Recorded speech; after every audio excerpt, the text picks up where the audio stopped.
Hello, this is John from caveofprogramming.com, and in this tutorial we're going to look at saving a photo that you take using the camera.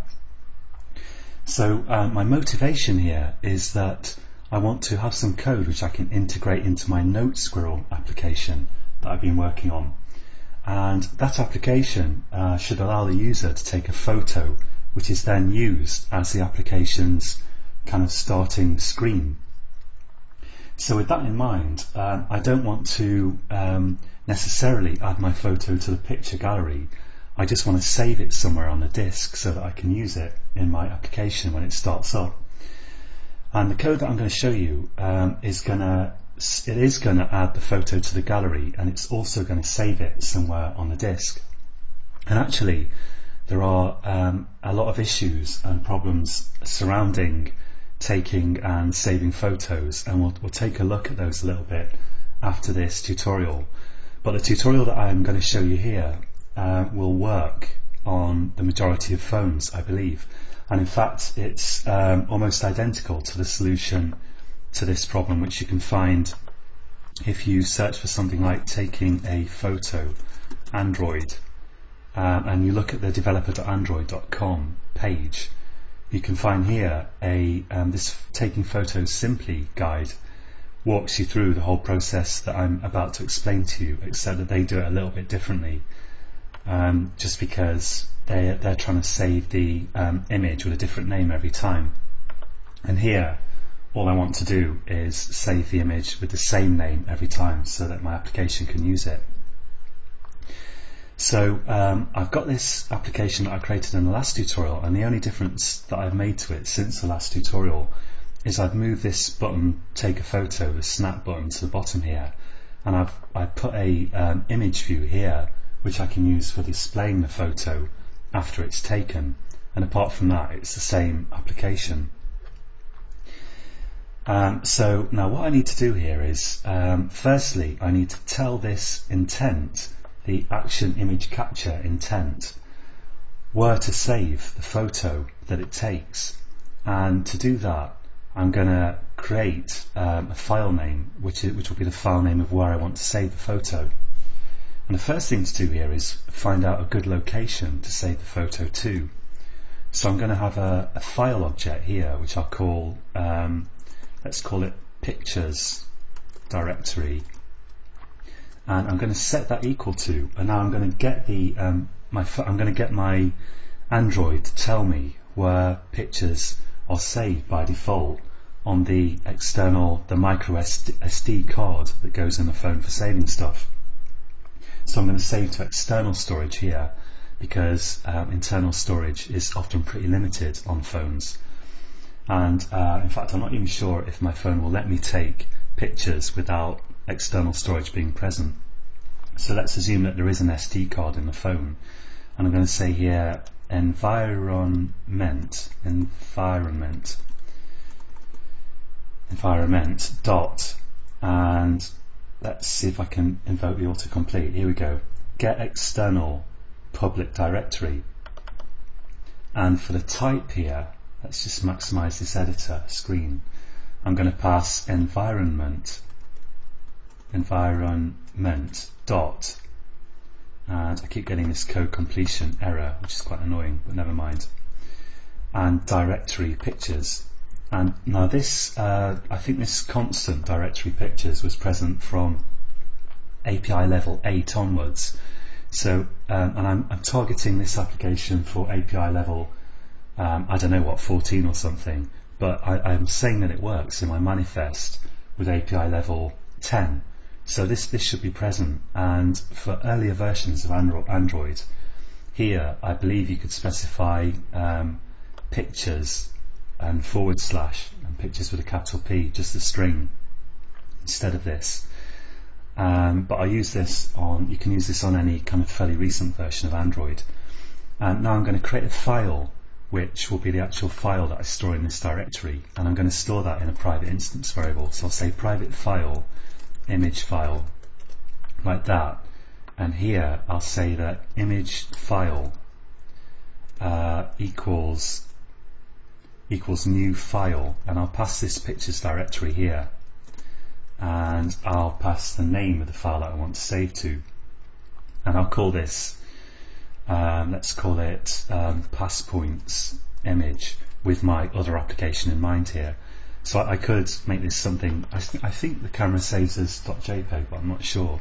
So you could say like something or other .jpeg, and if you want this will overwrite this image every time, and if you want to save a different image every time, you could do something like getting the date and using that for the name of the image. And you can find that kind of thing on the developer.android.com site in the taking a photo page. But for this application, I just want the same name every time. Now I need to pass that to this intent, this image capturing intent, to tell it to save to this directory and this name. And to do that, I say intent.put extra, and for the name I say media store dot out.extra, I think it is, extra output is in here somewhere, extra output, there we go.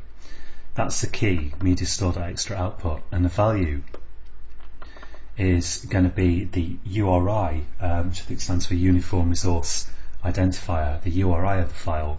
So I need to say here URI, I'll use the static method of the URI class, and I'll say from file and pass it my image file. Now if you run this code on your phone, and if you then set the phone to kind of external hard drive mode and you browse it in Windows Explorer, once you've taken a photo and click the tick to say you want to keep the photo, you should see this file in the pictures directory on your SD card. So this should already work. But now we can tackle the second half, which is reading this file and displaying it in the image view control. So I'm going to override here, right click and go to source, override implement methods, and I'm going to override the on activity, I always forget the name of it, but on activity result method. Here we go. And I think to actually get this to run, you need to supply a return code here. I don't think this will actually work without a return code, but I'm not sure. So I'm going to say here private int, private, let's say private static final int photo taken. It doesn't have to be static, but it may as well be, because I only want one copy of it, not one for each object. And I'll set that equal arbitrarily to 0, that doesn't matter. And then I'll say start activity for result, and I've passed that my intent, which I've called I, so let's type I here, and then I pass it some kind of code for it to return to this on activity result here. And then in on activity result I can say if request code equals photo taken. So as we've seen in the previous tutorial, this is just a way of identifying which intent you're returning from in this method. And for this application it doesn't matter, because I'm only going to have one intent that I'm starting, but in a larger application, and I'm going to integrate this code into my Note Squirrel application later, then you want to check that the code you have here matches what you have here, or you want to take a different action depending on which intent, which activity you're returning from. Yeah, I need double equals there as well. Okay, so so now it's fairly plain sailing. I've got my file which should be saved, image file here, and I can now read the bitmap from that file. And to do that I'm going to say bitmap factory dot decode file, and I'm going to pass it my image file dot get absolute path to get the complete path to the file. And this bitmap factory.decode file returns a bitmap object, so I can say bitmap photo equals. Now, by the way, I wrote some code when I was testing this where I said if image file.exists do something, otherwise do something else. and .exist didn't seem to work, and I don't know why not. So my recommendation is just try to decode the file, and this will return null if it doesn't work. So here I can say if photo is not equal to null, then we can go ahead and set it in the image view. Else if it is null. Now I'll talk about the issues with this code in a minute, and what you could do is if this returns null, you could try one or more alternative implementations to get this bitmap. But I'll leave this here because I believe this code, as I say, is similar to what Google itself tells you to do, and I believe this code will work on the vast majority of phones. So if in this case, if I can't read the file, I'm just going to say toast.makeText this unable to read photo file, or we could say from the user's perspective unable to save photo file or something like that, although it probably has saved in their gallery at this point. And I'll say toast.length long here to make sure they definitely see it, and .show to show the toast like this. And let's just extract this into an ID, which is good practice. So I'm going to right click and go to quick fix and extract string, and I'll make the ID of the string unable to save photo file, and just click OK there. So now we've added that string to strings.xml so that we have all the user viewable strings in one place, which is good practice. And now, so let's go ahead and read the file. Well, we've read the file. Let's go ahead and set the image view to use it. So I'll say here image view, let's call it, equals image view, and you know the drill by now. So I say find view by ID, and I specify the r.id here, which is view, and here we go. And it's view because that's what I called it. If I show you my new layout here, so I'll go to res and layout activity main here, then you can see I've added this image view with the ID view here. So that's why I'm finding it by that ID. And now the final step, well, almost the final step, although we have one more important thing left to do after this, is I'll say image view dot set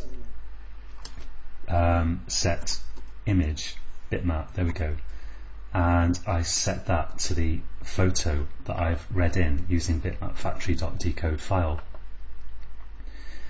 Now this code won't work because you have to request the right permission in your application, and your application will tell the user what permissions it requests when it installs, and you want to request as few permissions as possible because a lot of permissions will potentially deter the user from installing your application.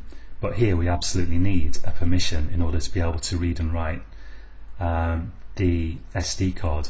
And in fact, since the camera activity already has permission to write to the SD card, this would actually save the file. But the problem would be that we couldn't actually read the file here because this application, this activity, doesn't yet have permission to read that file. So I'll go to Android manifest, go to the permission section here, click add, go to users permission, and here I'll scroll down and I'll select android.permission.write write external storage. There we go, and I'll save that. And if you look at the raw XML now, then you can see it's added this users-permission with the name android.permission.write external storage, and you can add that by hand if you prefer, of course. So now I think this application should work.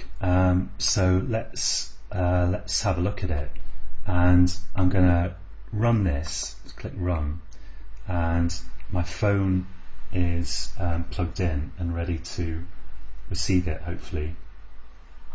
And let's actually go to the right console here so we can see what's happening. Okay, it's now 20 seconds or so later, and I can see the application running on my phone, and let me show you. Here it is, and I'm just going to click take a photo, and here we go. Here you can see a rather attractive picture of my light and a fan and the microphone that I'm recording with. So I'm just going to click the snap button there, and I'm going to click the tick button here to say that I'm okay with this and I want to save it.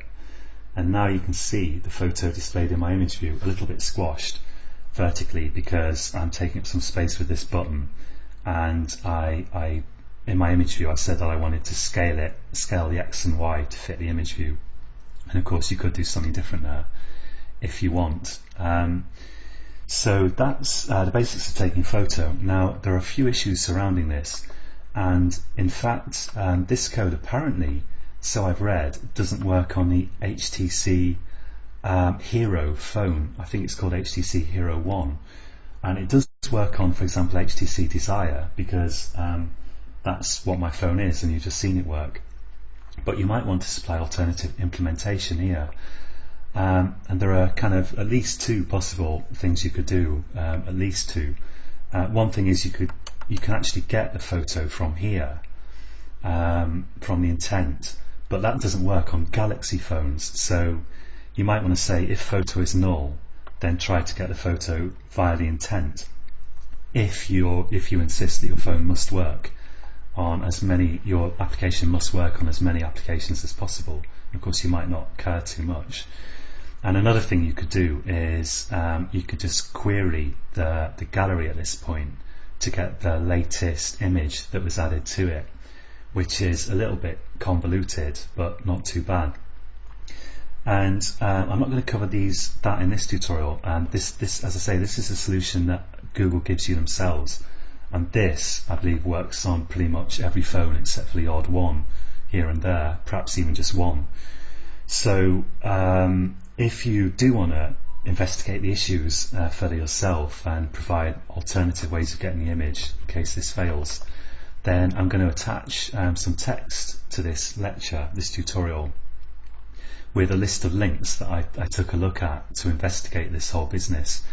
And personally, I really don't like trying to fix bugs for a platform that I don't have access to, and I don't have an HTC Hero 1, so I'm going to say, well, I don't care about it at this point, especially since I'm not planning to make my living from this application.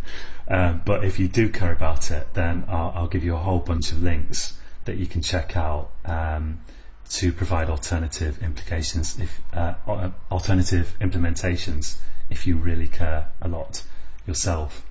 And by the way, what I'm going to do next, but I'll do it outside of this tutorial, is I'm going to go back to my Note Squirrel application and I'm going to integrate this code into it. And in fact, I'm going to save the image file location, probably in a preference, so that I can set this image every time when the application starts up. And if this image isn't there, I'll set the default image in my application. But I'll leave that as an exercise to you if you want to have a go at that yourself. Okay, so that's it for this tutorial, and until next time, happy coding.